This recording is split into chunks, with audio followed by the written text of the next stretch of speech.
Well, good afternoon.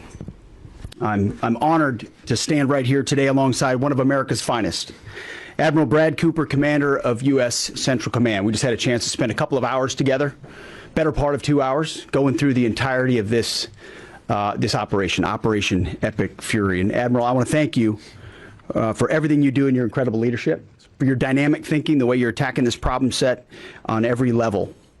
In just days of Operation Epic Fury, you and your team have delivered nothing short of devastating, precise strikes, taking out the better part of Iran's Navy, making it combat ineffective, neutralizing missile sites and launchers, and establishing total dominance over the skies we fly over and seas we fly over. Our forces are executing with unmatched skill, and the mission is advancing decisively. This is the kind of no-nonsense, results-driven warfighting that America demands. And you're delivering it in spades. You are the man for this moment. Admiral Cooper, on behalf of the President, the Department of War, and every American watching, I want to thank you for the outstanding job you and CENTCOM are doing. Keep pressing the fight, and we are with you all the way. A few thoughts before I hand it over to the Admiral for an update. Iran is hoping that we cannot sustain this, which is a really bad miscalculation for the IRGC in Iran. You see, there's no shortage of American will here. We remember and honor our fallen, those 6 that we will soon welcome at Dover, who gave everything for their country in this mission. We remember them. But we remember them by rededicating ourselves even more fervently to this mission. Our commitment to our mission objectives only increases as our advantages continue to increase. We've got no shortage of munitions. Our stockpiles of defensive and offensive weapons allow us to sustain this campaign as long as we need to. Again, our munition status only increases as our advantage increases. Our capabilities, we have only just begun to fight, and fight decisively. Having a chance to hear from Admiral Cooper. If you think you've seen something, just wait. The amount of combat power that's still flowing, that's still coming, that we'll be able to project over Iran is a multiples of what it currently is right now when you add up our capabilities and those of the Israeli Defense Forces. And we have no shortage of authorities. The Admiral knows we have clear objectives with maximum authorities on the battlefield.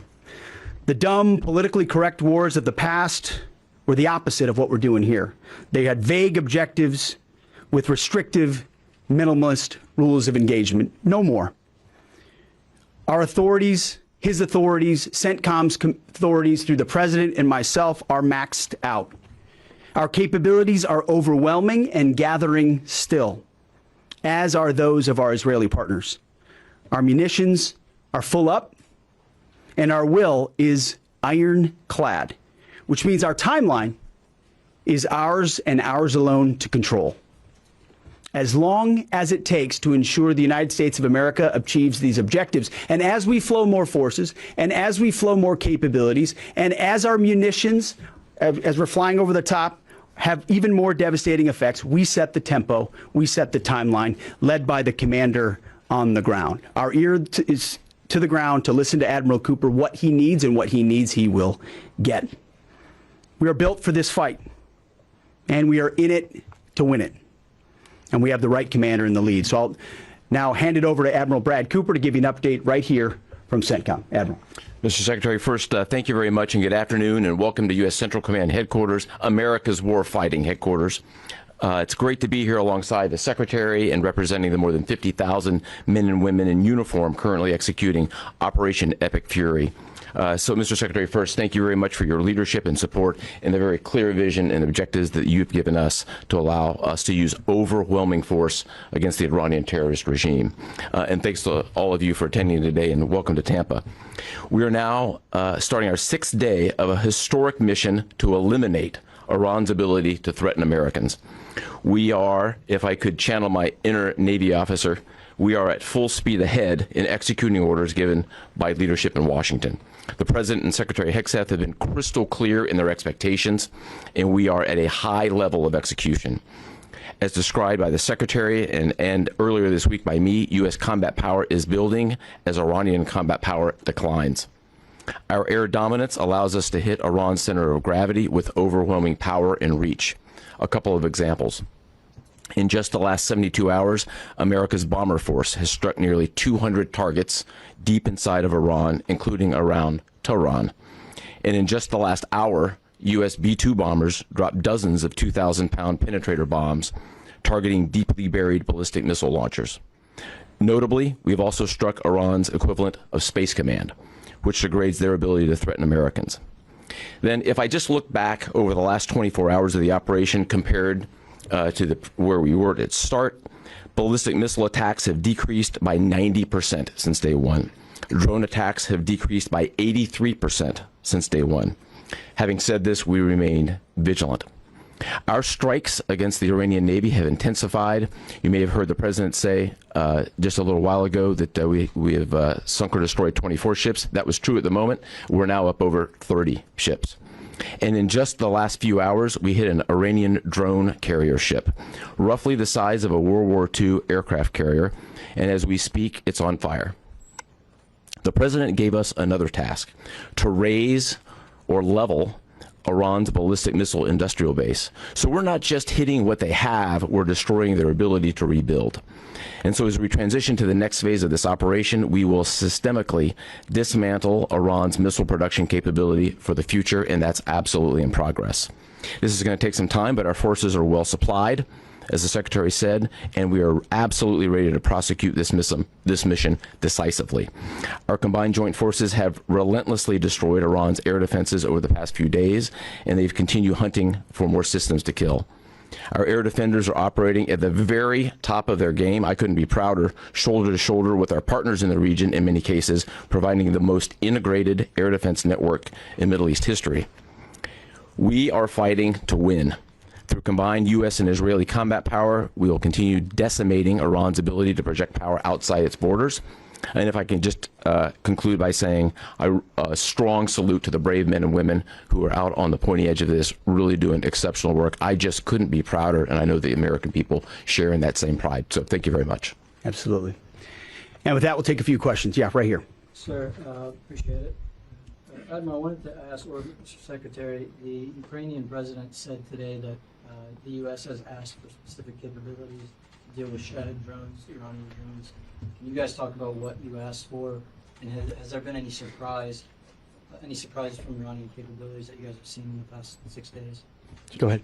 So we're very familiar with Iranian's capabilities, and as you might imagine, we planned for it right from the outset, and I feel good about what the plan was. Like any good organization, we adjust as necessary to meet the environment, and we've made those appropriate adjustments.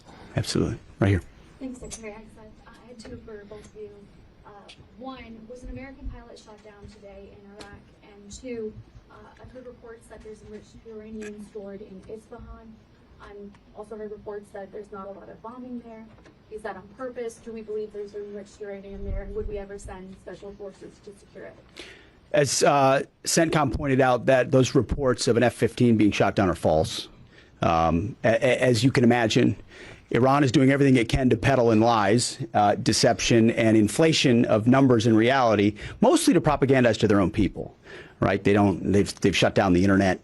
They're hoping they can convince their own population that they're having success. One thing one of their leaders said recently is that 500 Americans have been killed, they claim. These are lies. The lies will continue. CENTCOM will continue to debunk those lies. So, and as often is the case in conflict, first reports are often wrong. As it pertains to nuclear material and things like that, one of the objectives the president has always said is that Iran will not have a nuclear bomb, nuclear capabilities, but we would never disclose what we will or will not do inside operational plans. So Admiral Cooper's got a plan. We're working that plan, and targets will be struck or not struck according to what we want to achieve. Yeah, right there. Secretary Hegseth, the president said earlier today in an interview that he would like to have a say in who's the next leader of Iran. Is this an expansion of your military objective? You view it that way? And additionally, you spoke earlier today about how previous leaders have drawn resources from our hemisphere to the Middle East. Mm-hmm. How do you avoid that? Well, there's no expansion.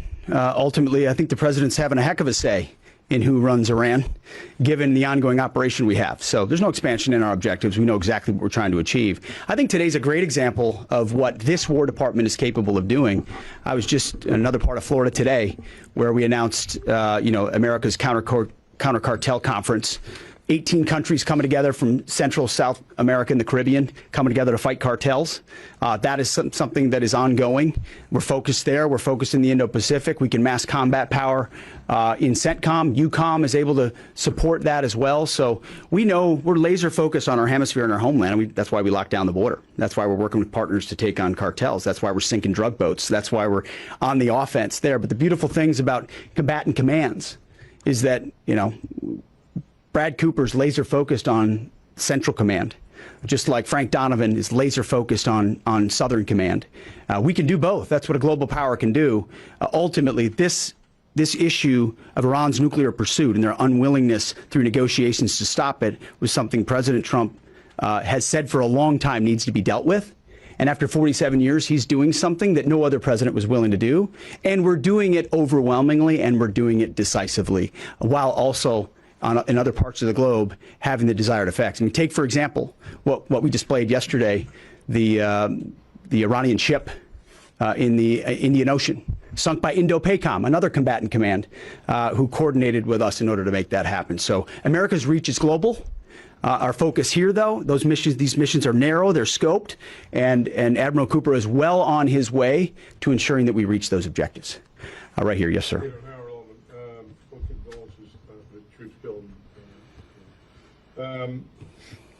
The trainers are talking about providing low-cost interceptors, given their experience. Is that something that the Pentagon is looking for? And Admiral Cooper, can you walk us through a little bit about how effective the Lucas drones have been, what kind of targets they've hit, and how much that's helped, given that they're low-cost alternative to a more expensive helium?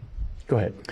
Sure. I'm not familiar with the particular offer, but interceptors in general, we've had a number of new capabilities being fielded. Obviously, I'm not going to talk about it from an operational perspective of what those are.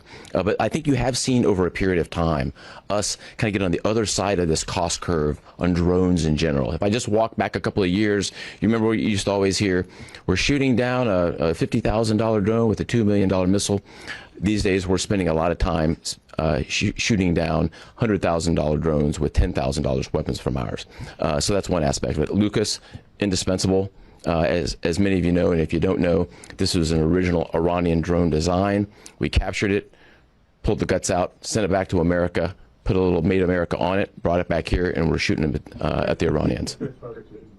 Good targets. Good targets. Absolutely. Right there. Yes, ma'am. After the launch of the operation Epic Fury, he addressed Iranian people and he said that there's going to be a time for you to come out, but it's not now. Stay home. It's not safe. I want to know if there is a timeline for that you're going to urge Iranian people to come out, how that is going to play out, and how are you going to protect the protesters? You know that they're going to be shot probably, as we witnessed in January. That's what happened. How are you going to protect and support the protesters? And Admiral, I have one question for you. How are you going to minimize the civilian harms? We have a lot of evidence that the Basij units, IRGC commanders, they are now gathering in schools, in hospitals, in purely residential areas because their headquarters are bombarded, they are ruined, of course. So how are you going to protect the civilians while you're tackling the IRGC people part? Thank you. I would just say on the protests, obviously the Iranian people showed a lot of courage in those protests, and we saw the Iranian regime was revealed for what it is in the way they reacted to that. The world saw that. No one's done more than President Trump to reopen the opportunity for those who want a free Iran to do so. Ultimately, it's common sense, as he said up front. Don't go out and protest while bombs are dropping inside Tehran and elsewhere. So there will come a moment where he determines, or they determine, that it's the time to seize that advantage. But there's a lot of things we're doing and the Israeli military is doing targeting those individuals who are targeting those who protest. The more you do that and you erode their will and you erode their capabilities, the more you create an opportunity for people to boldly stand up. Yeah, I would just reinforce the point. We're targeting the people. We're targeting the headquarters and the people who are targeting the protesters, first and foremost. I'd also just double down on the president's comments that he previously made to the people. Stay in your homes, keep things calm, stay out of the way. There's a lot of U.S. and Israeli capacity coming over. We're hitting a lot of targets. The best thing for them to do for right now is just to lay low. Right here. Thank you, Mr. Secretary. One common outcome of American military action in the past has been taking in thousands of refugees into the American homeland, and I'm wondering if there's any safeguards put in place to make sure that the American people aren't having to have another wave of refugees from the Middle East or anywhere else come and stay here. I think it's safe to say there's no plan for a wave of new Middle Eastern refugees to the United States of America. I think, as the president has pointed out for a long time, there are a lot of countries in the region who would be capable of providing that kind of support if need be, but that's certainly not something we're planning on. Yep, back there. Yep. Yes, sir. Michael in Washington Times. I wanted to ask, I know, semper gumby is always a truism in the military. Did the British decision to refuse Diego Garcia have any impact on the mission itself? Did you have to adjust, or were you able to just completely, go with the mission without any worries? Well, as the president stated, it was unfortunate that that the Brits didn't, from day one, say, "Hey, go ahead and have access." But we got there. We got there, and that's now part of the way that we're operationalizing bomber runs. And that's part of when we say more to come. It's more fighter squadrons, it's more capabilities, it's more defensive capabilities, and it's more bomber pulses more frequently. The amount of firepower over Iran and over Tehran is about to surge dramatically. And part of it is that we're going to have even more basing. And it's not just the UK. We've had other friends step up, and we're grateful for that. Maybe one more right here. Yeah. The Azeri president earlier today basically authorized his Minister of Defense to begin preparing troops for some type of retaliatory action after the airport strike, as the Department of War and CENTCOM is working on deconflicting with the Azeri if they were to move in or attempt something in retaliation. I'm sure there are plans, and I'll let the Admiral speak to that. But that does allow me to kind of address this idea that the war might be expanding, or there's chaos, and nothing could be further from the truth. If anything, what Iran is doing by targeting allied countries that would otherwise want to stay out of this, they've actually pulled them into the American orbit. So now you've got UAE and Qatar and Bahrain and Saudi and Kuwait and others saying, "Hey, we're with you. We'll shoot with you. We'll fly with you. We'll defend with you. We'll allow you more basing and other opportunities," a lot of which we can't talk about and won't talk about. But it's actually firming up the unity of the resistance in order to focus exactly where we need to. So this idea that it's expanding or going, no, it's actually simplifying in a number of ways exactly what we need to achieve and how we'll achieve it. I don't know if you anything to add to that. I won't get ahead of policy in terms of what we might do. What I will point out is this is now the 12th country that Iran has attacked. 12 countries, and it goes right back to the Secretary's point. Those 12 countries are none too happy, and I look forward to working with all the partners who are willing to join us in this. And I would just close by saying, Mr. Secretary, one more question. Sure. What is your message to Americans who are concerned about security here at home with the change-up that we're going to see at the Department of Homeland Security? Well, I think Kristi Noem did an excellent job over there securing our border and keeping us focused on threats, and President making a change. We all serve at the pleasure of the President. I'm sure Mark Wayne Mullen will do a fantastic job. He's been a friend of mine for a long time. But Kristi did a great job setting us up for success. So I don't have any concerns about whether or not the homeland will be covered down on. And I'll just end by saying I wish every American could get a chance to see what we see. I had a chance to go into the control room, into the Tactical Operations Center, go see these young men and women that are doing this, the dedication that they show at every level, the way they've refined their craft. Now, I'm talking to a young colonel who's iterating on how we target and how we find and fix different aspects of what the Iranians are trying to do. If they don't know what they're up against, and if they think they've got it solved for, they're wrong. And ultimately, the combination of our ingenuity, the skill, the professionalism, the discipline, and then the sheer weight of the capabilities of the U.S. military, what you're going to see may look routine. It might start to be like, oh, another boat. Oh, another launcher. Oh, another drone facility.